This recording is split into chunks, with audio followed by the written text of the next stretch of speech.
जय श्री कृष्णा दोस्तों, मैं एस्ट्रोलॉजर मीनाक्षी अपने चैनल पर फिर से आप लोगों का स्वागत करती हूँ, अभिनंदन करती हूँ और फिर आपके लिए कुछ नया और अद्भुत लेकर के आई हूँ। आपको पानी में घोलकर कुछ ऐसा घोल करके आपको पिलाना है जिससे कि आपकी सब लोग बात सुनने लगेंगी। अगर आपका पति या पत्नी आपकी बात को नहीं मानते या सुनते हैं और आप चाहते हैं कि वो आपकी बात माने, आपकी बात को सुने, तो ये छोटा सा उपाय करिए, पानी में घोलिए और पिला दीजिए। फिर देखिए किस तरह से चमत्कार होता है। तो उसे सुनने के लिए आपको मेरा इस पूरे वीडियो को सुनिए। पति पत्नी का रिश्ता एक ऐसा रिश्ता होता है जो एक जन्म का नहीं, कहते हैं कि 7 जन्मों का रिश्ता होता है। 7 पैरों के संग होता है और 7 अंक एक ऐसा अंक है जो कि टूट नहीं सकता। इसलिए 7 बार फेरे लगाए, 7 फेरे लगाकर ही शादी की जाती है और 7 जन्मों का रिश्ता भी कहा जाता है। तो ये एक ऐसा रिश्ता है जिसमें कि विश्वास होना, प्यार होना, सम्मान होना बहुत ही ज़रूरी है। तो क्या आपको आपका मान सम्मान मिल रहा है? क्या आपका हस्बैंड या आपकी वाइफ आपको उतना ही मान सम्मान देती है जो कि आप डिज़र्व करते हैं या जो आप चाहते हैं? अगर नहीं तो इस उपाय को करिए और इस उपाय को करने से आपको बहुत जल्दी जीवन में मान सम्मान मिलने लगेगा, घर पर मिलने लगेगा। अगर आपका पति आपको मान सम्मान नहीं देता, आपकी नहीं सुनता, तो वो बहुत जल्दी आपकी सुनने लग जाएगा। उससे पहले आपको बताती हूँ, अगर आपको मान सम्मान नहीं मिल रहा है तो हाथ में चूड़ियाँ पहनिए, सोने की चूड़ियाँ पहनिए। अगर आप सोने की किसी वजह से नहीं पहन पा रही हैं तो पीतल की चूड़ियाँ जो मिलती हैं वो ले लीजिए, उसको धारण करिए, वो पहनिए।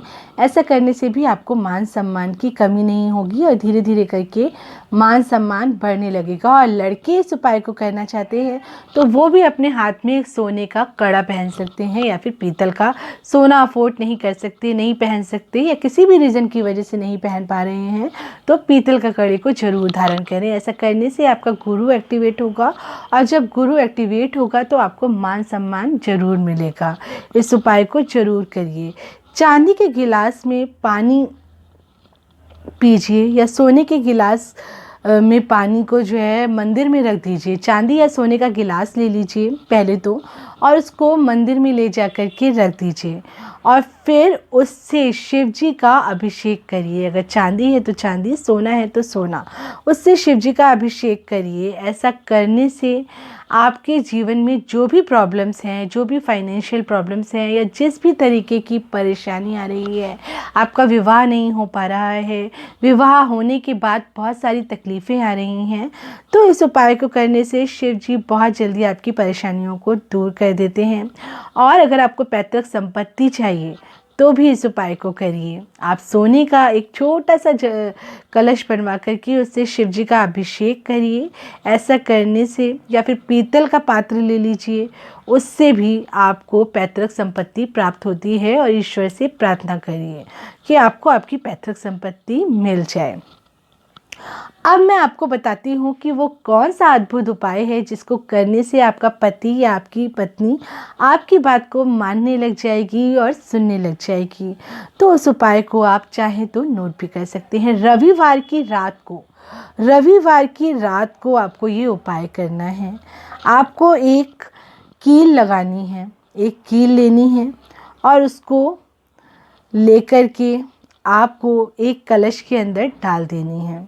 एक कलश के अंदर उस कील को डाल दीजिए और सोने का कुछ अगर आपके पास है, सोने की अंगूठी, सोने का कड़ा या सोने की एक इयररिंग, नोज पिन, जो भी आपके पास अवेलेबल है, उसको उस कलश के अंदर, एक तांबे का कलश ले लीजिए और उसके अंदर डाल दीजिए और रात भर उसको बेड के नीचे रख दीजिए आप, या फिर नॉर्थ और ईस्ट कॉर्नर में रख दीजिए। नॉर्थ ईस्ट कॉर्नर में रखने के बाद आप सुबह मॉर्निंग में उस जल को पूरे घर में छिड़क दीजिए, पूरे घर में छिड़क दीजिए और फिर उसमें आपने जो सोने का जो भी डाला था, अंगूठी, इयररिंग, जो भी आपने उसमें डाला था, वो सोने का सामान उसमें से निकाल लीजिए।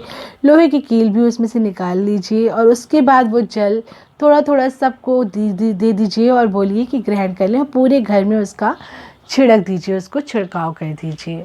अगर आप उसमें कील डाल रहे हैं तो ध्यान रखिए कि उसमें जंग ना लगी हो, बिल्कुल नई और साफ़ सुथरी हो, अदरवाइज़ आप उसमें कील मत डालिए। सिर्फ सोने का ही पात्र डाल दी, सोने का ही कोई चीज़ डाल दीजिए उसमें, और वही जल सब ग्रहण कर लें। और इसके बाद आप देखेंगे कि किस तरह से आपके पति या आपकी पत्नी में परिवर्तन आएगा और वो आपकी बात को सुनने लग जाएंगे।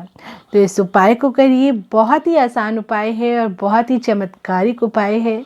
इसको करिए और जब फ़ायदा हो तो प्लीज़ मुझे ज़रूर बताइए, और कमेंट बॉक्स में जय श्री कृष्णा, जय महाकाल ज़रूर लिखिए, और लाइक करिए, शेयर करिए, सब्सक्राइब करिए। फिर एक नए और अद्भुत उपाय के साथ आपको फिर से मिलती हूँ मैं।